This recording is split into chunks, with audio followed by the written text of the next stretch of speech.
Hello and welcome to yet another edition of National Focus. I'm Fontaine. Thank you for joining us. Topping the headlines, government signs an $18.4 million agreement to boost developing sectors.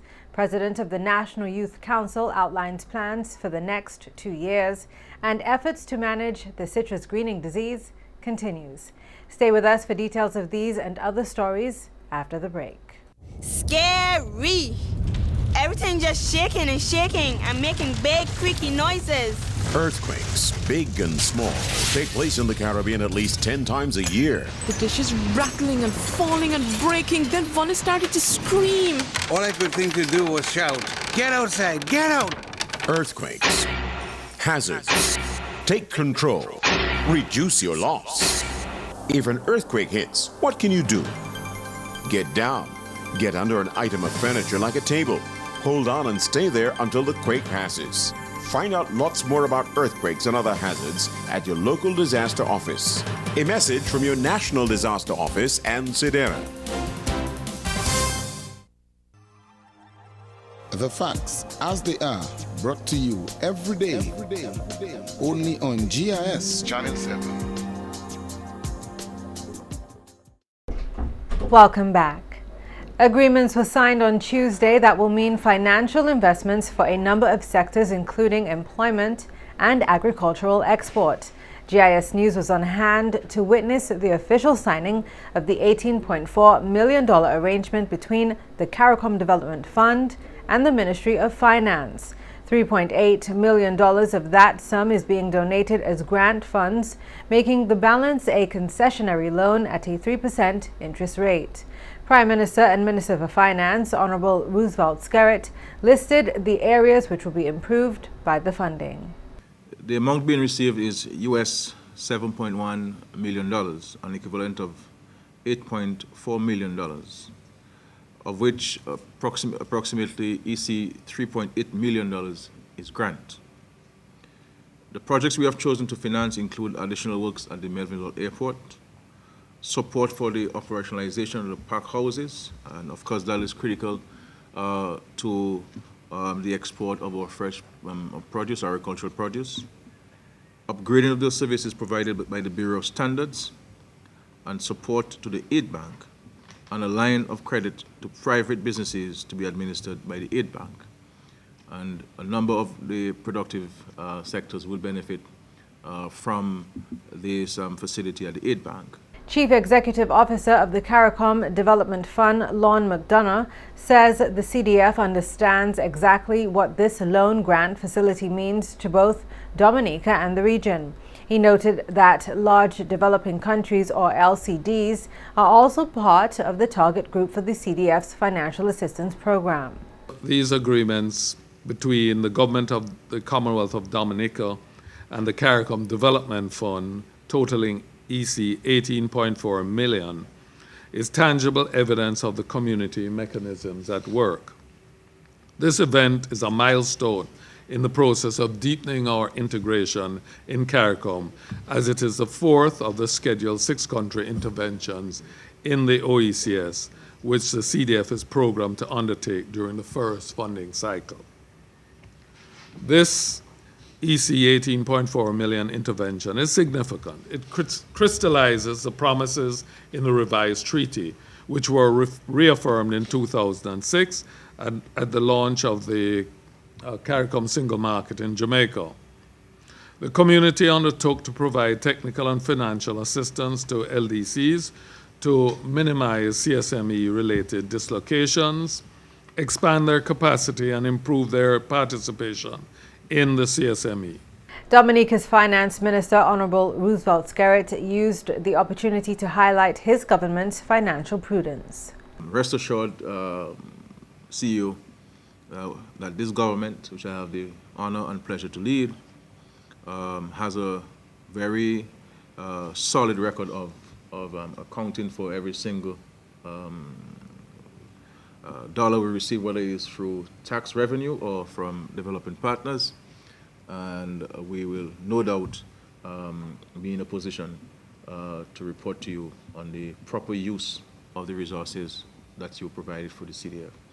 And of course, for your own independent audit that will be carried out by the CDF, I hope you will be able to do that independent audit so that you can see how we've been able to use this money. But rest assured of the good governance principles, rest assured that they will be applied to these funds, as we have in all the funds we have deposited in the Treasury of Dominica. Also present at that ceremony was the CARICOM Development Fund's legal counsel, Arden Warner, and the Aid Bank's general manager, Julius Corbett, along with several government officials. GIS News will bring you more from that event in a subsequent newscast. In more news, Prime Minister and Minister for Finance, Honorable Roosevelt Skerrit, will on Wednesday, July 24, seek parliamentary approval for estimates of expenditure for the financial year ending June 30, 2014, amounting to over $400 million. The Dominica leader will present the 2013-2014 budget to Parliament during the first meeting of the fourth session of the 8th Parliament. The Prime Minister has already announced that despite the global economic crisis facing countries across the globe, no new taxes will be introduced in the new financial year. I do not believe that the environment is good to impose any new taxes or increase taxes on the citizens of Dominica this time. The Minister for Finance is also expected to announce plans to purchase important medical equipment for the Princess Margaret Hospital, including an MRI machine, a mammogram, and a CT scan. I have a difficulty in our people having to go to Antigua and Barbados to do an MRI. And the Cabinet felt that the time has come for us to stop that. And we have put in monies in the budget to buy an MRI so that our people can have those tests done here in Dominica. The Prime Minister has also announced that all government's social programs will continue. We have to do it, and we have a responsibility to do it. And to me, roads are important, and roads are important, but the human aspect of life and human aspect of development is very critical, and we have to look at the less fortunate. Meantime, President of Dominica, His Excellency Eliud Williams, will deliver his first address to Parliament after inspecting a guard of honor, including contingents of police, fire and prison officers. A rapid response mechanism implemented by the Division of Agriculture to respond to the citrus greening disease on the island continues to be in effect. The integrated pest management mechanism involves the elimination of infested trees and the release of natural enemies to manage the Asian citrus psyllid, the vector affecting the citrus plants. The citrus greening disease, which is one of the world's leading causes of death in citrus plants, was first identified in Dominica in May 2012. Ryan Ansem of the Plant Quarantine Unit of the Division of Agriculture says it's critical that the management system remains in place to control the spread of the vector. In Dominica, what we have done is try to put programs in place to cushion the effects of this disease.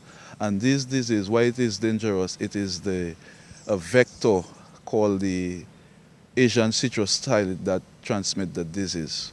So the program is first to manage that vector, and the vector, I must say, is island-wide. We have found the vector in all parts of Dominica.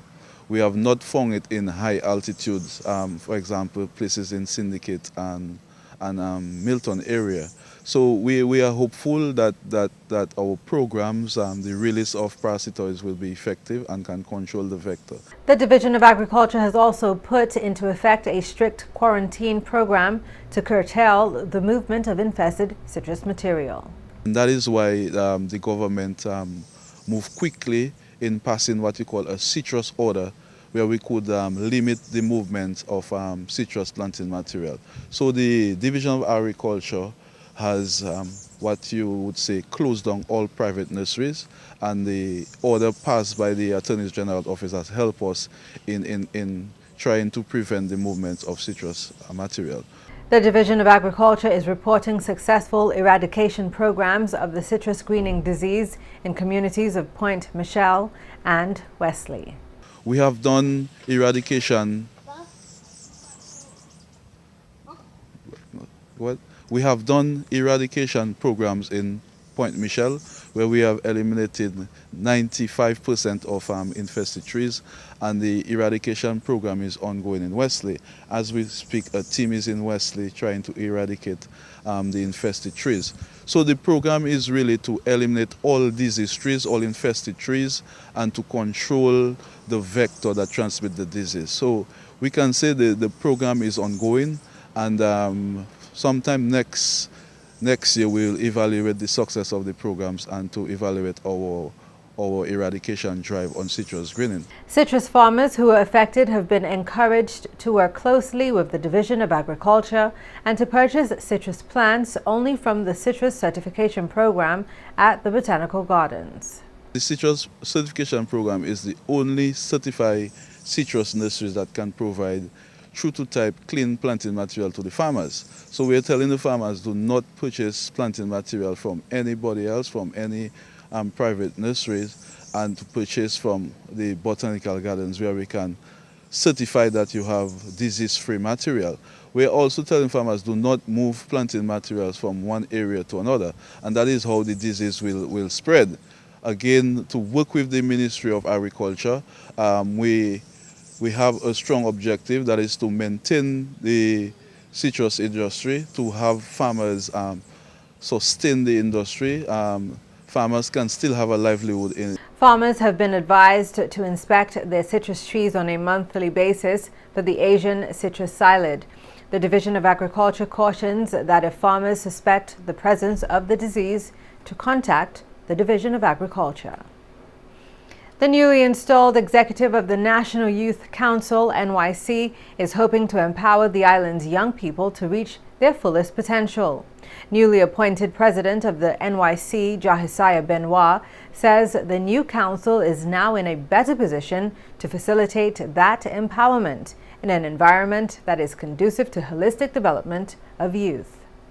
Given the impact of things like the global economic downturn and changes with respect to climate change and other pressures on the young people, they really are in need of a voice and of a sense of purpose and direction to empower them so that they can make that transition from, the school environment, the community environment, to the professional environment. That, I think, is part of the mandate of the National Youth Council, and it was not, they didn't have the feeling that they were getting that sense of movement in terms of progress.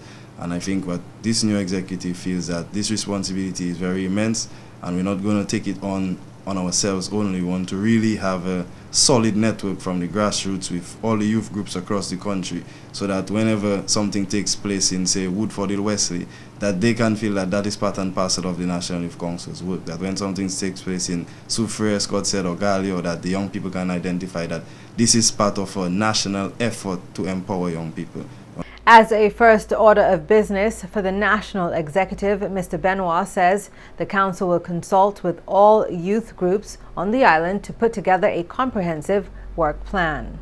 Our first objective is to develop a national work plan for the National Youth Council based upon some solid workshops and discussions with the youth groups in each district, and then at the district youth council level we'll develop work plans for each respective district and then identify the synergies in the budgets and in the program areas of those respective work plans to form a national work plan for the council, so that this executive will be able to evaluate itself over this 2-year period, as opposed to just taking on the proposed activities one at a time and then we're not really sure if we're really responding because we have not committed to any particular program or agenda. So we want to start off on that footing. Mr. Benoit says the establishment of a National Youth Parliament is another priority focus area for the National Youth Council. To facilitate the discussion and monitoring of this work plan, we want to establish the National Youth Parliament. We believe that it is very critical. A lot of times when young people stand up, even in a community meeting, to express themselves, they are not taken seriously just because they cannot articulate their position effectively. And that is a result of just a lack of experience in some cases, or sometimes they are too impassioned to really, professionally express their opinion. So we want to establish a forum, which is the National Youth Parliament, so they can engender those skills of public speaking, of oration, of presenting position papers and preparing working documents, so that whenever they have an idea, people will indeed be forced to take them seriously by virtue of their organization and their skills as a professional. The government of Dominica currently provides an annual subvention of 100,000 EC dollars towards the operations of the National Youth Council. The new NYC president would like the new council to be less dependent on government subvention and establish an enterprise to be managed by the National Youth Council. He said that enterprise could be within the agricultural sector, among others. Mr. Benoit emphasized that it is critical that the council has an expanded resource base to provide resources to the youth groups around the country.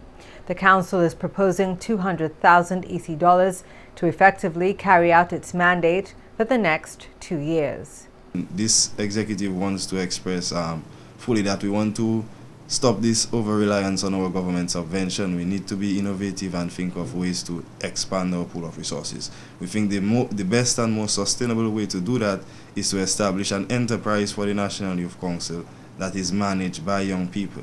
We are open to the ideas of the young people. Most of them have ideas as entrepreneurs, and we'd welcome that. And we are not selecting or targeting or restricting ourselves to any particular sector. For example, the fisheries sector is wide open for us to enter into. Agriculture is also wide open. When you look at food security, the issue of food security in Dominica, which we as youth are concerned about, that is an area for us to enter into. I think with all of the support systems that the government has established, that private sector has established, we can benefit if we establish a business in those areas. Mr. Benoit is also hopeful that the council will be able to acquire a piece of land on which they will be able to establish its headquarters. He notes that the council has been operating out of a small office in Newtown for quite some time now. Since I have been aware of the council, we have been housed in a building near to the Newtown Savannah, which is very limited with respect to space, and also we cannot really maneuver and facilitate the sort of activities that young people require. A simple conference, a simple workshop, we cannot facilitate that at our headquarters. So we'd want to have access to some land that we can initially possibly use it to generate some revenue and then establish our headquarters on it. It doesn't have to be a large building, so long as it has the office space and the conference room and basic things like a kitchenette. We can start from there, because it's not 2 years is not a lifetime, but we want to, as an executive, set a foundation that can be built upon and be expanded by generations to come. The formation of a National Youth Council media team is also being proposed by the new executive of the NYC to assist in the promotion of positive youth activity on the island. Triumph is just around the corner for Dominica's natural wonder, the Boiling Lake. According to information submitted to GIS News by the Discover Dominica Authority, the lake, which is situated in the Mon Tuapiton National Park, is now listed in the top 25 out of 350 nominations of sites which hope to become the 8th wonder of the world. The quest for the world's 8th natural marvel is being conducted by virtualtourist.com. Virtual Tourist is one of the largest online travel communities in the world and a premier resource for travelers seeking an insider perspective. The site, which attracts over 8 million unique visitors per month, boasts close to 2 million travel reviews and over 4 million photos of 61,000 destinations worldwide from 1.3 million members. According to Nakima Roye John Baptist, head of marketing at the Discover Dominica Authority, this is an excellent way to promote Dominica as the nature island through online and social media. It provides an avenue to make Dominica known to persons who would not normally know where the country is located geographically. She urged all locals and visitors to vote for Dominica's Boiling Lake as the 8th wonder of the world. Voting for the 8th wonder of the world has been ongoing since June 3, 2013 at www.virtualtourist.com/8th wonder. and this will end on September 30th this year. The wonder which emerges victorious will be announced in October 2013 and will be featured in a national broadcast TV segment on a popular syndicated program and receive a massive media relations campaign push from thevirtualtourist.com. Individuals are allowed 1 vote every 24 hours. And that's the English segment of the news. We now join McPherson St. Luce for the Creole highlights. Allô tout le monde, bienvenue à cette nouvelle en créole. Non, moi c'est McPherson St. Louis. Premièrement, gouvernement Dominique c'est un arrangement loan et puis CDF, ça c'est Caribbean Development Fund GDA. Arrangement ça là c'est pendant une cérémonie en ministre finance, Premier ministre Honorable Roosevelt Skerritt, c'est à ce compte gouvernement pendant chef exécutif officier CDF Lon McDonough, c'est à ce compte CDF. Ministre Telecoms Honorable Ambrose George, t'es un parmi officier gouvernement qui attendait cérémonie là. Premier ministre Honorable Roosevelt Skerritt signé à son compte gouvernement Dominique avec le Chief Executive Officer pour CDF, signé pour CARICOM Development Fund. L'argent nous a parlé compte c'est 18,4 millions de dollars. Avec l'argent, ça, c'est l'argent nous avons reçu Hot Caribbean Development Fund. 3%, c'est interest rate là. Nous pouvons payer à 10 années avec nous ni 2 années en grace period, en période grâce. Là, nous pas pour payer principal à ce l'argent ça. C'est une institution qui bénéficie de l'argent ça, c'est Aid Bank. Aid Bank qui recevait en quantité de l'argent ça pour prêter pour business, petit business, avec medium size business. Avec le Premier ministre là a dit que peut-être interest rate là Aid Bank qui bat l'argent ça pour le monde privé, c'est bon 6,5%. Si le ministre George a donné l'argent ça là qui reflète en budget là. En présentation, nous witness, nous voyons qui est bien important pour payer nous avec il a venu à ce budget là qui a pris place mercredi et demain avec OK là autant budget là OK aussi tant réponse hors présentation nous ni aujourd'hui en budget là. À la nouvelle, le gouvernement Dominique a bénéficié de un loan de Banque Développement Caraïbe pour 750 000 dollars US. On parole qui sortit qui dit que l'agence Salam qui servi pour réhabilitation l'occasion qui était bien affecté par mauvais délai en avril l'année Salam. L'occasion primaire connaître qu'on William Estate était bien dommagé quand la condition chimie la descend ou la dénomme sport et perdre la vie ailleurs. L'argent pas qui en est servi pour nettoyer les odeurs, mais pour bâtir dalles et d'autres bagailles bien nécessaires pour vivre mettre chimie Salam en ordre. À la nouvelle, le ministre de l'Agriculture a travaillé avec habitants bon avis pour contrôler citrus greening disease. Parole cela sorti officier quarantine, ministre de l'Agriculture Ryan Ansem. Maladie ça là, nous intercept maladie ça là, secteur en l'année passée. Et bien, maladie ça là, c'est une qui est dangereuse, qui a détruit citrus tout en la terre. Et bien, nous en Dominique, nous mettons un programme en place, un programme qui est Integrated Pest Management, là où on a 3 stratégies, nous avons gardé pour éliminer tout plan qui est maladie, et bien, pour contrôler vecteur. Vecteur, c'est un Tibet qui a transmis maladie.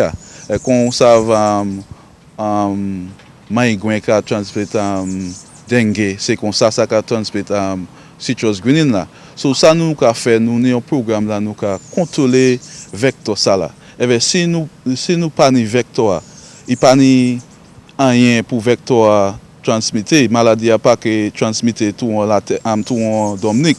So encore programme ça là ka travail avec ça nous ka fait nous ka travail avec ces plantaires pour nous dire comment programme ça là ka travail ba yo avec ça nous les monde vecteur ça là nous joindre tout en Dominique avec maladie même pas nous pas encore taper tout en Dominique. So nous les contrôler où la maladie ça aller avec où la ça aller. Et puis finalement, chef conseil jeunesse Dominique Jaisaya Benoît, qui a fait parole qui a gardé devant, ban jeunesse pouvoir pour arriver potentiel à eux en plein. Benoît qui sorti taper position ça l'a dit que conseil neuf là a dans une meilleure position pour faciliter jeunesse développer quoi. Et des conseils neuf ça là qui une consultation et puis toute organisation jeunesse en pays là pour mettre un plan de travail ensemble.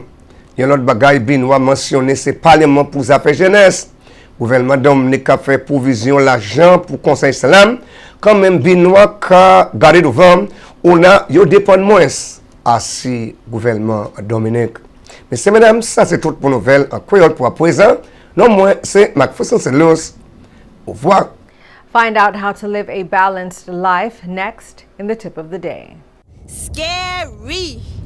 Everything just shaking and making big creaky noises. Earthquakes, big and small, take place in the Caribbean at least 10 times a year. The dishes rattling and falling and breaking. Then Vonnie started to scream. All I could think to do was shout, get outside, get out! Earthquakes, hazards, take control, reduce your loss. If an earthquake hits, what can you do? Get down, get under an item of furniture like a table. Hold on and stay there until the quake passes. Find out lots more about earthquakes and other hazards at your local disaster office. A message from your National Disaster Office and Sidera.